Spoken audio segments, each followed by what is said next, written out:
Julien Chambonnière, chargé de mission espace protégé à la DREAL Auvergne-Rhône-Alpes. Parmi mes missions, j'ai notamment la mise en œuvre du plan régional d'action en faveur des aires protégées. Je suis chargé du suivi des espaces protégés à la fois sur la région Auvergne-Rhône-Alpes mais également sur le département du Puy-de-Dôme.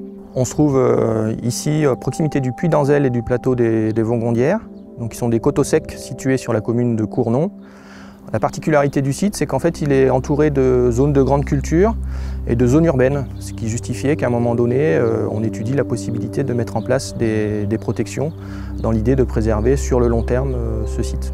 Donc ça s'est traduit concrètement par la mise en place d'un arrêté de protection de biotope au début des années 90, qui initialement portait sur une surface de 30 hectares. Et puis au début des années 2000, cette surface a été étendue et modifiée pour aujourd'hui aboutir à une surface d'à peu près 50 hectares.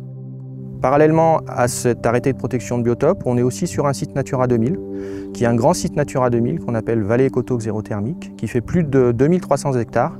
Et le site du plateau des Vaugondières et du Puy d'Anzelle est une entité de ce site Natura 2000 qui en compte à peu près une quarantaine.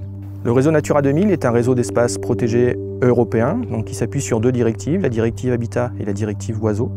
Au niveau de l'Union européenne, on retrouve quasiment 29 000 sites Natura 2000. Et si on descend au niveau français, c'est près de 1800 sites Natura 2000 qui sont existants sur le territoire. C'est 13 000 communes qui sont concernées tout ou partie par Natura 2000, ce qui est le cas de la commune de Cournon. Quand on parle d'aires protégées, ce n'est pas une mise sous cloche d'un territoire, ça reste un territoire vivant au sein duquel il y a tout un tas d'activités qui s'exercent. Donc on a à la fois des activités naturalistes pour améliorer la connaissance des sites protégés, et notamment sur le volet faune-flore, mais aussi on a une activité agricole, forestière, qui peut continuer à s'exercer. On est sur des coteaux secs. Pour le maintien de ces coteaux secs, finalement, on a besoin de l'agriculture et de la mise en place du pâturage pour maintenir ces milieux ouverts qui permettent à la biodiversité de s'exprimer.